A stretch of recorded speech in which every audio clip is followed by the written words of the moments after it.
Hey Waffle Gang, I do hope you're well. My name is Mark and today we're checking out some more relationship stories, and if you do love a Reddit story, why not consider hitting that like, subscribe, maybe that notification bell too. And let's crack on with today's first story. Much love, guys. Now, someone emailed me this link to this story with one of my favorites saying, Mark, this one's a doozy. So I was like, all right, let's check it out. It's from NoBuy4881, starting off with, am I the arsehole for calling father-in-law a pervert? I have a 7-month-old baby boy. I'm breastfeeding, but baby is currently weaning. I'm convinced that my father-in-law is being weird about my breastfeeding and not in a that makes me uncomfortable way. I made the baby popsicles from my boob milk a few months ago. Father-in-law put in the group chat that I'd love to try one of those with a hearts, with a hearts as eyes emoji. I said, what the fuck? They're made from breast milk. And he said he didn't notice that caption. Today, I baked the baby some muffins. It's a recipe that called for a half cup of breast milk, so I made them per recipe. Father-in-law came over unannounced and said, oh yum, someone's been baking. So I told him those muffins are for the baby. They're just fruit, flour and breast milk. I have a normal cake we can have. I then left the room to wash my hands, came back and one of the muffins was missing. I asked husband and he had no idea, so I asked father-in-law and he said that he ate it. I said, that's disgusting. I told him they were the babies and contained breast milk. He doubled down and said, it's okay because breast milk is vegan. Note, no one in this story is vegan. I told him he's a creepy pervert and to get the fuck out my house. Husband is baffled by the whole thing and was convinced it was a misunderstanding, even though I explicitly said they're made with breast milk. Father-in-law said I'm a dick because I made loads and the baby wouldn't miss out. Mother-in-law was blowing up my phone until I asked her if she was really okay with father-in-law drinking milk that came direct from my breast. I think she didn't get the whole story. My sister says it's fucking gross and father-in-law is a weirdo. Now, the very first interaction where you posted it on the group chat and you posted the pictures of the baby popsicles and he immediately put, I'd love to try one of those with a hearts as eyes emoji is just felt creepy as shit to me straight away. Then we got to the muffins and you told him there was breast milk in the muffins. They were for the baby and, you know, when you left the room, he sneakily ate one anyway. Absolutely, I wouldn't want that person in my house at all. His behavior is creepy as shit and I don't understand why your husband isn't seeing that and he's baffled about it being a misunderstanding. Come on bro, join the fucking dots here. And there was many comments asking OP on their recipe she is using and why she would be, and OP said it's definitely not completely out of the realms of normal when it comes to baby weaning. If you look up BLW recipes, a lot of them use breast milk and advise you can use formula instead. But we don't have formula in the house, and then shares a link to the muffins. We haven't introduced eggs yet, so we just do extra bananas. We also sub out the kiwi for whatever fruit we have lying around. Weaning is so much waste, and never had them turn out bad. Someone says to use formula. OP says baby has CMPA, which is an allergy to cow's milk protein. And I'm anaphylactic to nuts, so we can't have most substitutes in the house. I've tried water before, but it isn't thick enough and I don't want to double up oil. I'm not buying oat milk to go off. It's only half a cup for the recipe, when the whole point is to reduce food waste. And someone says, Homelander? And OP says, I have no idea what Homelander is. If it's on TV, then it'll pass me right by. I only get a screen time when baby is feeding. I don't enjoy watching shows on my phone screen.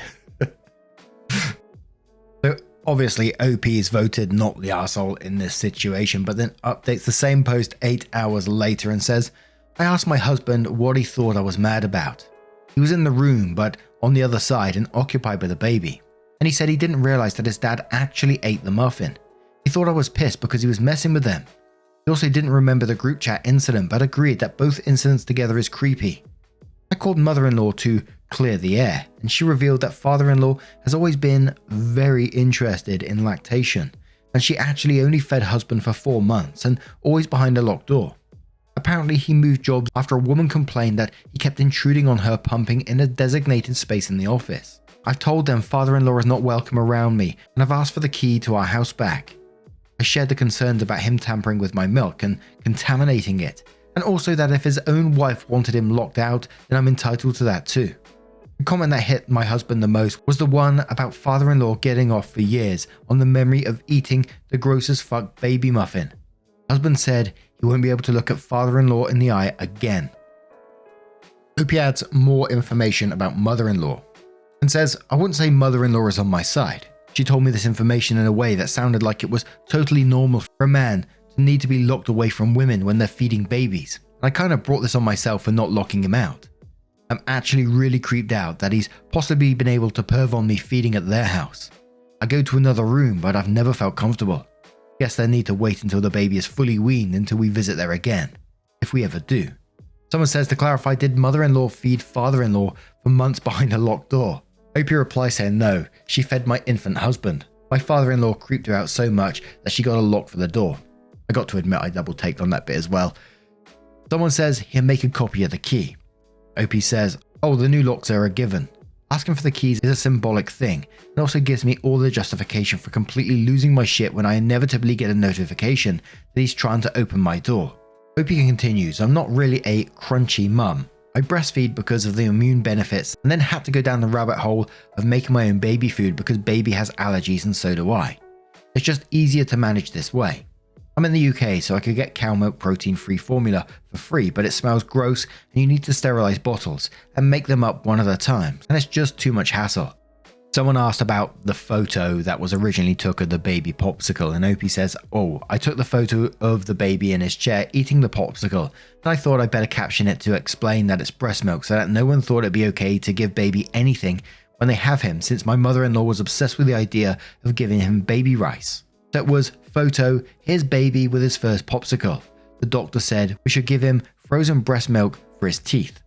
Oh, dear me. What a fucking shit show. I didn't know what to say. I'm sort of, it's one of those ones where you're sort of lost for words at the end, and like I'm equally lost for words at mother-in-law's response. So it's so like blasé about everything, you know. He's always had an interest in lactation, that she had to lock herself away from him during that time, and she's not like, what the fuck? You're perving on your daughter-in-law. And that Homelander comment in the original post fucking killed me, man. That's an image I'm not going to get out of my head again for a while. Thank you for that. But now I'm going to turn this one to you guys. What do you guys make of this situation? Holy moly. Let me know your thoughts down in the comments below, and let's move on to another story. Now, our next story is one that we've covered in the past, but now does have new updates involved as well. It's from Who Fucking Knows 2 from the Am I the Arsehole subreddit titled, Am I the Arsehole for calling my mother-in-law on my fiance? And just a warning before we do get into this one, it does contain verbal and emotional abuse that escalates and drug addiction as well. My fiance, male 22, was injured over a month ago and had surgery to correct things literally 2 days after the accident. I, 21 female, have been by his side the entire time. I have more or less become his caregiver. In the last month, I have taken over the role of keeping our house together. I cook all the meals, I take care of the pets, I stay up all night to tend to his endless needs. I take him to the bathroom. I have been working remote. I haven't left the house for more than an hour since the accident, aside from taking him to and from appointments. I'm not saying this to complain. I'm grateful that my life allows me to support him the way I have. My problem is his attitude. He was given very strong painkillers for the first 2 weeks after surgery. He had to extend his time on them and recently stopped taking them in the last week. When he was taking them, he thanked me, told me how much he loved me, apologized at every step, though he didn't need to. Without the meds, he doesn't seem to see that I am helping him. Every dish I bring him is the wrong one. He will yell for me, and when I come, he will tell me to fuck off. If he's in pain, he expects me to fix it. I'm exhausted. I can't do anything right and it is wearing on me. I haven't slept in weeks. I haven't seen a friend or family member in way too long. I can't even be on the phone for more than 10 minutes without it being an issue. After days of what turned into verbal abuse, I called my mother-in-law. I told her everything as soon as I saw he was asleep. I cried for about 15 minutes. I felt terrible unloading on her like that, but I had so much built-up frustration I just couldn't stop. She was very supportive on the phone. Let me know that I wasn't wrong to feel like that and let me cry. After hearing everything, she was furious and ended our call to talk to her son. She tore him a new arsehole. I heard him trying to defend himself through the door, but it was mostly just stammering. She flew up yesterday and put me in a nice hotel. I haven't heard much from my fiance since I left, but as I was leaving, he was yelling at me for calling his mum. He said he didn't want to marry someone who couldn't be there for him in sickness. I told him I loved him and I was sorry. I was just so tired. He didn't care and just told me to go, and his mum could do a better job for him than I ever could. So now I'm on my way to a nice hotel room, feeling like a major arsehole. I need to know if I am wrong here. Edit. He began weaning off 2 weeks ago and became fully dependent on over-the-counter medication this week. He did not stop taking them cold turkey. His doctors were heavily involved too, due to previous drug abuse. Opie edits the post the next day and says mother-in-law has taken him back to their hometown once they can get flights together. I'll stay in this hotel until then. Fiancé doesn't want to talk yet, and to be honest I don't blame him. He knows what's coming and that I am pissed. I'll go visit him in a week, so I have until then to decide how I want to move forward. My mother called last night about a venue she found in my hometown and I told her what's going on. She doesn't want to spend a bunch of money on a pending divorce, so we're stepping back from planning.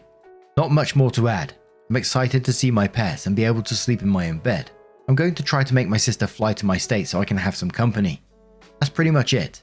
I'm in serious awe about how I let my life get like this. But oh well, today will be better. So as always, there were people asking questions down below in the comments. Someone says, is it withdrawal? Opie says he behaves like this frequently when in pain, just never to this degree. I can promise you that he had been weaned off and would tell me if that's what he's feeling. I've seen him go through much worse withdrawals when we first met, and that isn't that. He's lashing out on me in pain, which I get. I was the only person around. He has a history of drug abuse. I took administration of pills very seriously. Due to his history, we worked very closely with his psychiatric team and the orthopedic to make his weaning period as easy as possible. I should have put that in the post, but he did not stop cold turkey. Is this abnormal behavior? He was what some would call a short fuse, especially with me. Him saying hurtful remarks to me or just blatantly putting me down is not necessarily uncommon, and is something we are working on. Prior to this, he would apologize and make it up to me. Now, even when I'm in tears, he will just keep laying on insults. Opie adds some thoughts later that day and says, being away and being able to process the last month of my life has been eye-opening. I couldn't imagine trying to care for a child under conditions like that. I couldn't imagine how frustrated I would be. His injury is in his arm. He can walk. He can use his left, dominant hand. I understand that he's in pain and it's awful, but have a friend with much worse injuries help us move. I'm thinking about returning my ring. Opie adds an update 8 days later and says, I've returned. My last night in the hotel, I called my parents to make a plan and it didn't go well.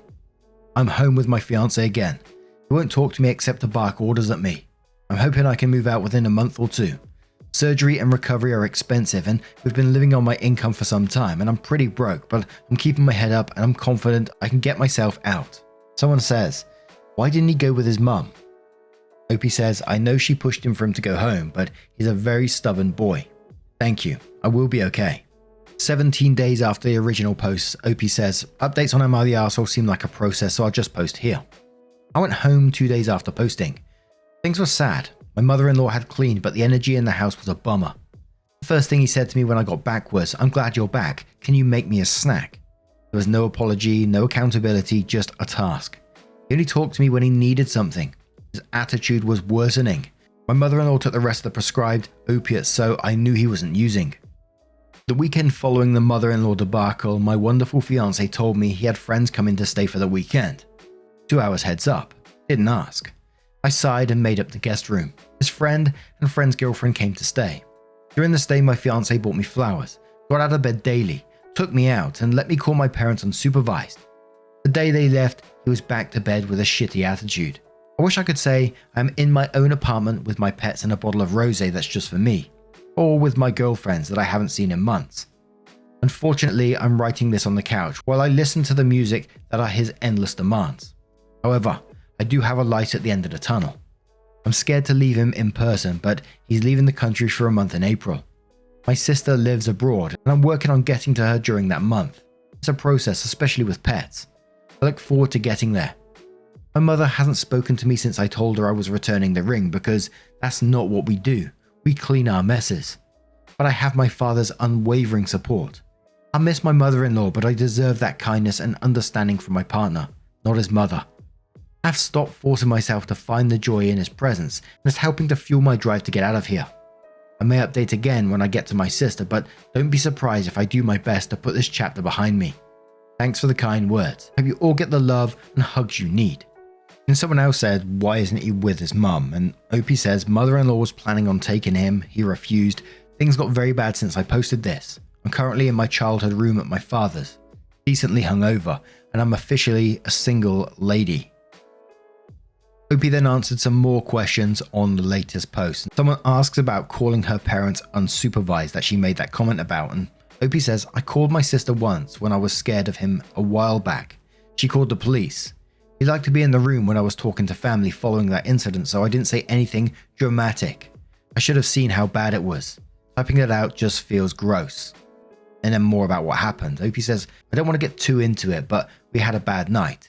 It ended with me locked on the balcony. I still have some bruising. I was able to call my father on my watch, and we made a plan to get me home the next morning."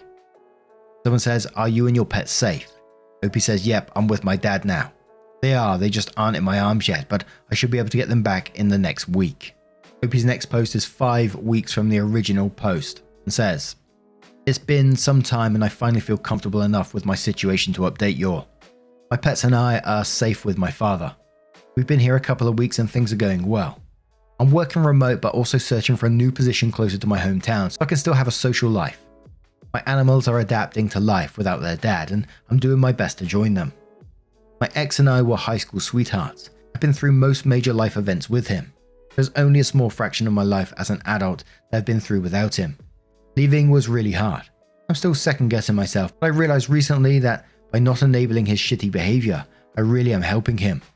He went on this planned trip and I took that opportunity to get everything I needed from our shared home and made arrangements going forward for my lease.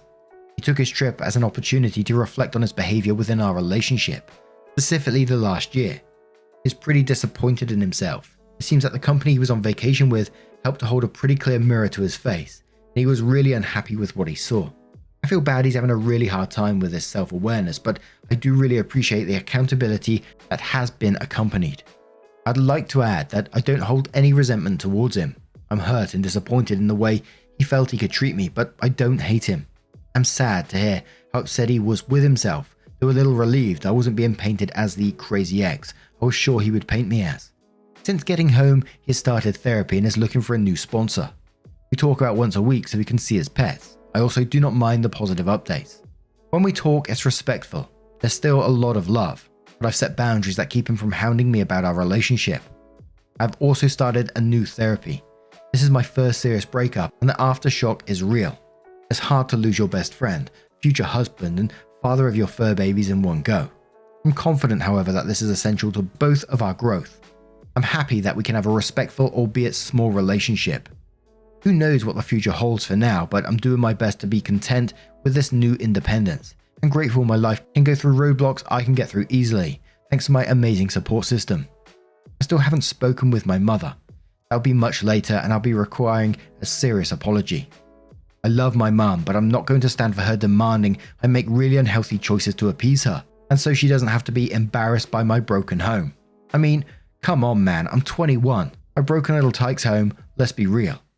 I am young and smart and pretty and have a really good kind life in my future. Thank you for helping me not settle for comfortable. I hope I never have to update again. I hope you are all having a really good Friday. Someone comments and says that they're glad that, that they're improving and seeking help and all this kind of thing, but just do not get back in that relationship. And Opie says, absolutely. I'm pleased to see progress, period. I have no intentions of rejoining that relationship. I'm just really happy that he is also getting a new start that is positive. I'm proud of him for taking it seriously and getting the help he needs. I was fully expecting self-destruction while blaming me, and instead he's owning up to his mistakes and trying to do better for himself. Opie does update again and says, I left out my last post, my final interaction with my ex. It didn't seem too important at the time, but we had a final hookup the last time I saw him. I am now pregnant. This was my biggest fear while with him, having a child and being solely responsible for them. I am now in that exact position. I told my ex a couple of days after I found out. I assured him that this changes nothing about our relationship, but as he is the father, he has a right to be involved in the conversation. He declared that he is moving to my hometown and he will be the best goddamn father you've ever seen. I have my doubts, so I am full of anxiety. I barely learned how to treat myself correctly.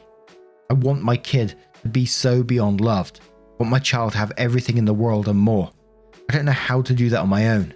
I'm encouraged to see my ex making big boy steps to be a part of our kid's life, but I'm also cautious he's doing all this to get back in my good graces. I can't be a mum to my ex and my future child. I can't fall back into the same dynamic that made me leave. I'm doing what I can to stay strong and hold my ground, but then he sends flowers or a massage certificate or a bump box. Every gift, every check-in text, and every mention of our baby gets me closer to going back to him. I don't really know why I'm posting this. I guess it's cathartic to get this all down and out in my own words. It's hard to write your own narrative in your words in a small gossipy hometown. It's hard to be pregnant and single, but the hardest thing is telling your father that you're expecting no matter how old you are. I know we will be okay. I'm already trying everything in my power to be a good mum already. I'm trying to be respectful to everyone I can regarding this situation, but damn, it's tough. Anyway, that's my ramble. I doubt anyone reads this anymore, lol, but I'm glad I said it. Someone says to OP, are you sure you want to be tied to him for the rest of your life? Because that's what this baby will do. OP says, no, I am not. I'm not too sure about much right now. I do know that I already love this baby more than I can say. I know that he loves our baby already too, and that's all I really care about. His mum is good at reining him in, and I have to believe that things are going to be okay.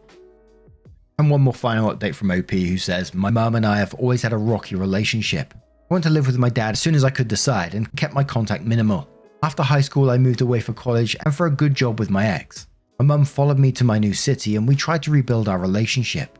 Unfortunately, I got scared of the choices I made when I was with her, so I went back to low contact and she moved back to my hometown.